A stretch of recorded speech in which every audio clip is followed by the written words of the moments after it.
Die 60er Jahre waren ein Jahrzehnt, die wirklich alles verändert haben. Das gilt natürlich für die Politik, für Kultur und Gesellschaft, aber das gilt auch für das Autofahren. Und ein Vertreter dieses Jahrzehnts, den haben wir hier stehen, das ist der Opel Commodore A. Der erzählt die Geschichte von Opel, die eigentlich mal eine Marke waren für Autofahrer, die gemütlich fahren wollten und sich nicht groß für die Technik oder überhaupt für ihr Auto interessiert haben. Und Ende der 60er Jahre war der Commodore wirklich eine Waffe, mit dem sich BMW und Mercedes-Fahrer haben ärgern lassen und in Einzelfällen sogar Porsche-Fahrer. Wie er sich heute anfühlt, seine Geschichte, seine Technik, sein Design, das wollen wir uns alles jetzt gemeinsam anschauen.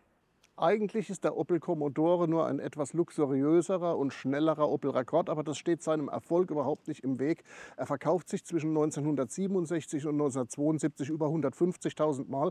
Das ist in der gehobenen Mittelklasse zu dieser Zeit eine Nummer, und ein Bestandteil seines Erfolgs ist natürlich, dass er deutlich zeigt, hier kommt der Sechszylinder, hier auch mit dem Schild an der A-Säule, mit der knallroten 6, die darauf aufmerksam macht, das ist nicht der Vierzylinder-Rekord. Das zeigt er zum Beispiel auch mit seinem Kühlergrill, wo er Chromzähne fletscht und sich damit vom Rekord unterscheidet, mit speziellen Rädern und Felgen. Das hier sind die verchromten Sportfelgen des Commodore GS, aber auch der normale Commodore hat Räder mit verchromten Radkappen, die deutlich zeigen, das ist kein Rekord.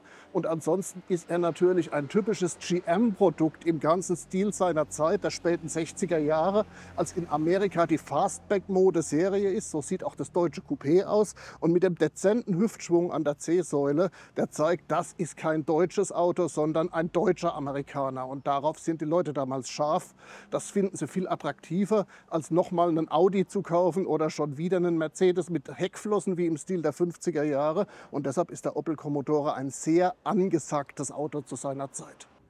Natürlich bricht Opel nicht mit allen Traditionen. Zur DNA der Marke gehört seit jeher ein reisetauglicher Kofferraum. Und da können wir mal einen Blick reinwerfen. Den hat der Commodore auch. Das ist nämlich ein echter Oberklasse-Kofferraum. Das ermöglicht, dass auch eine 3-, 4-köpfige Familie für ein paar Wochen in Urlaub und vielleicht sogar in Campingurlaub fahren kann. Ein typisches Stilelement der 60er Jahre dagegen ist das Vinyldach. Das ist tatsächlich ein Kunststoffüberzug, schwarz genarbt, ja, mit einer lederartigen Narbung. Eine amerikanische Mode, die Opel 1964 als erster Hersteller nach Deutschland gebracht hat. Eins der populärsten Zubehördetails damals. Sicher aber auch eines, das das Auto im Sommer in eine Sauna verwandelt. Wie sich das anfühlt, das werden wir an diesem Sommertag gleich sehen, wenn wir im Commodore losfahren. Die größte Attraktion des Opel Commodore sitzt natürlich unter der Motorhaube. Das ist der damals neu entwickelte Sechszylinder.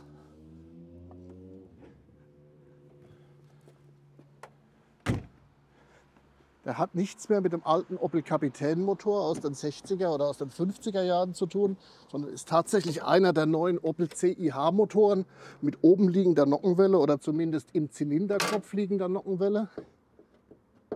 So, hier. Das ist ein ganz leckerer Motor, der uns noch relativ häufig und lange in der Opel-Geschichte begegnen wird. Der wird also auch noch die Commodore-Modelle der 70er Jahre motorisieren. Und den finden wir letzten Endes auch noch im Senator und im Monza aus den 70er und frühen 80er Jahren. Also wirklich einer der am längst gebauten deutschen Motoren in der Geschichte. Sagen wir, kraftvoll, drehmomentstark, sehr kultiviert. Und vor allem geht er nicht kaputt. Also es ist wirklich ein sehr, sehr zäher Motor. Also echter großer Wurf, der hier im Opel Commodore damals 1967 einen seiner ersten Auftritte hat.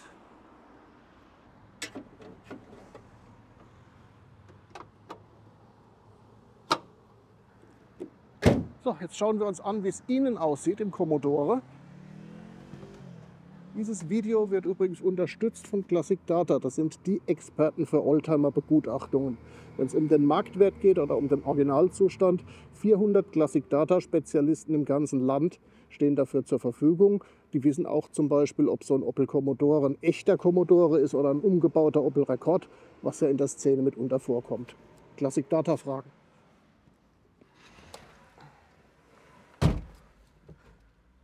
Ja, das könnte auch ein BMW-Cockpit der 60er Jahre sein. Ja, wenig Chrom, viel Schwarz, schwarzes Kunstleder, schwarzer Schrumpflack, Bisschen Holzfolie, natürlich nicht echt in dieser Preisklasse. Tacho bis 220, roter Bereich des Drehzahlmessers ab 6,5.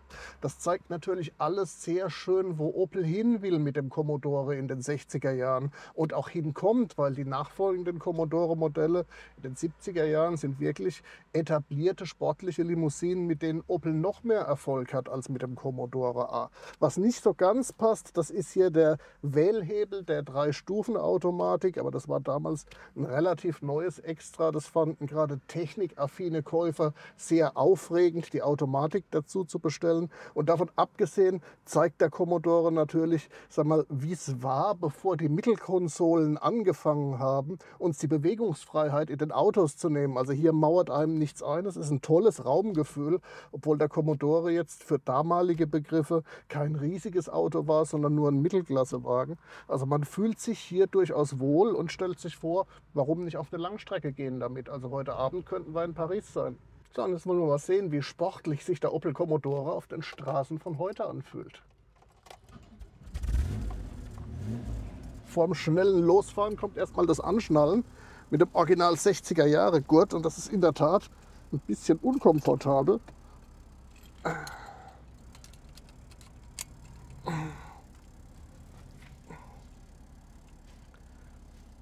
So, jetzt geht's aber wirklich los.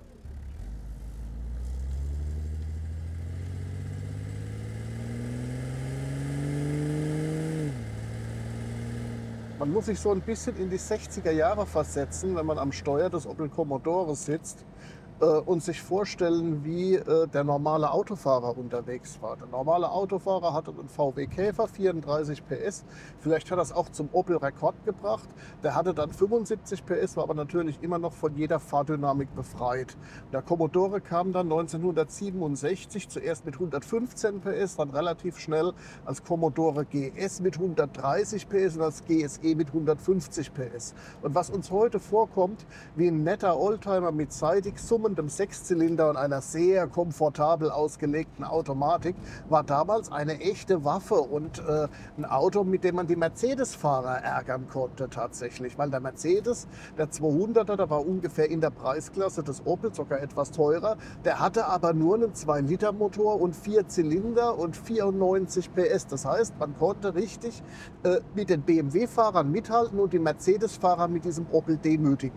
Das geht heute natürlich nicht mehr. Heute ist man auf der Landstraße sehr gemütlich unterwegs, freut sich, dass man so ein bisschen Lenkpräzision hat, wundert sich über das stößige Fahrwerk, aber das war damals alles, auch in der gehobenen Klasse, eigentlich Standard der Zeit. Und wer einen Opel Commodore fuhr, wer sich das leisten konnte damals, meistens Aufsteiger, die vom Rekord kamen, waren eigentlich sehr, sehr stolz, dass sie es dahin geschafft hatten.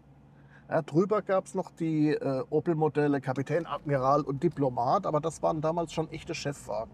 Und das hier, der Commodore, der war in einer Preisklasse, wo auch der leitende Angestellte sagen konnte, okay, ich nehme keinen Audi 100 und ich nehme jetzt kein BMW 02, nee, ich nehme den Opel, der ist familientauglich und der ist trotzdem ein sehr schnelles, kultiviertes Auto. Das war damals die Marktnische des Commodore und die wird beim Fahren auch heute noch spürbar.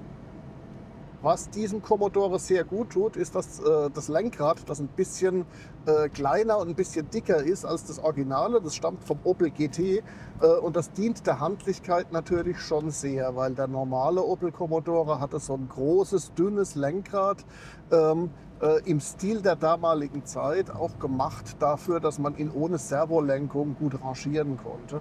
Das tut der Sache wohl und es sind natürlich Sitze hier. Ich bin versunken in diesem Sitz, also es ist ein echtes Sofa-Fahrgefühl, aber das natürlich auch von jeder Sportlichkeit irgendwie weit entfernt ist. Also wenn ich jetzt in die Kurve gehe, ich wüsste jetzt nicht, was mich seitlich abstützen würde. Der Sitz ist es ganz bestimmt nicht.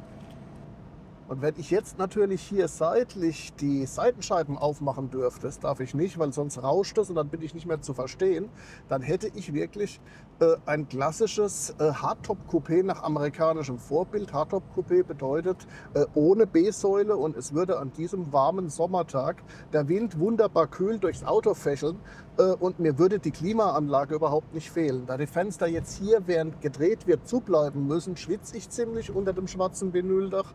War tatsächlich im Alltagsbetrieb der 60er Jahre einfach alle 4 Fenster runter und man saß immer in einem schönen, kühlen Windhauch, der aber trotzdem die Betonfrisur der Gattin nicht vollkommen zerstören konnte. Ja, handliches, schön liegendes Auto. Also man kann schon verstehen, ja, das ist die 115 PS Version, man konnte schon verstehen, dass Opel dann relativ schnell noch eins nachgelegt hat. Und der Commodore GS ist ja nicht nur berühmt geworden durch seine Fahrleistungen, sondern auch durch eine berühmte Werbezeile, Anzeigen in allen deutschen Illustrierten damals, Stern, Quick, Spiegel, 130 PS, die kennen keinen Respekt. Und das war natürlich ganz klar eine Kampfansage gegen das Establishment im BMW und im Mercedes. Jetzt haben wir ein bisschen freie Strecke und gucken mal, was bei Kickdown passiert.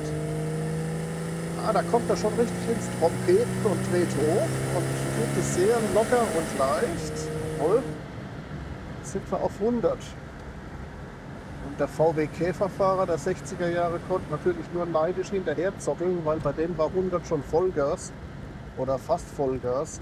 Wenn der Commodore schon so ein Beherrscher der Autobahnen war, mit dem man damals Dauergeschwindigkeiten von 160, 170 Stundenkilometer hat fahren können. Also es ist so, als würde man heute sagen, ich habe einen Opel, mit dem ich 240 fahre.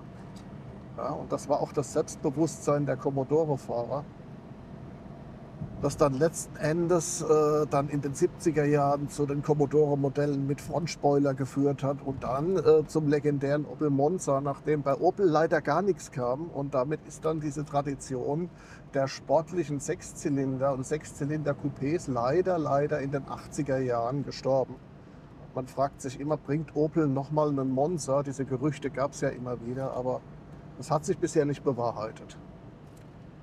Und was damals tatsächlich in den 60er Jahren auch noch kein Widerstreit war, kein Widerspruch, das war die sportliche Auslegung des Motors auf einerseits und andererseits die komfortable Fahrwerksauslegung. So ist der Commodore natürlich ein bisschen trampelig mit seiner starren Hinterachse, ist aber insgesamt ein sehr kommod abgestimmtes Auto. Und also von der Härte und Steifbeinigkeit heutiger Sportfahrwerke weit unterwegs, wahrscheinlich weit entfernt. Wahrscheinlich wären die damaligen Kunden auch so ein bisschen konsterniert gewesen, wenn der wirklich hart abgerollt hätte. Aber das war damals das Familiensport-Coupé für jeden Tag. Also damit konnte der Arzt seine Hausbesuche machen und konnte dann auch mit seiner Familie dann am Wochenende auf die Bühler Höhe fahren. Und das Multifunktionsauto von Opel hat das alles mitgemacht.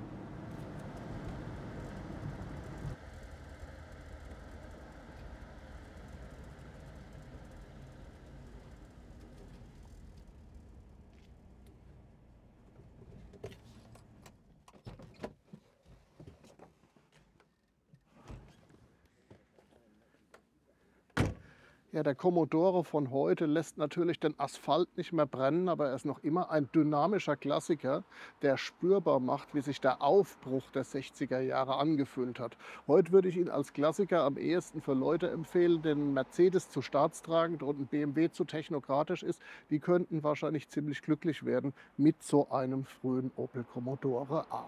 Im Hintergrund steht sein wichtigster Wettbewerber, das war der Ford 26M. Den fahren wir demnächst. Das seht ihr demnächst bei uns auf dem Kanal der Bremen Classic Motor Show. Und was da auch schon zu sehen ist, ist das Duell der Giganten, nämlich die Nachfolger von Commodore A und 26M, Ford Granada Coupé und Opel Commodore B GSE. Schaut rein, bis bald.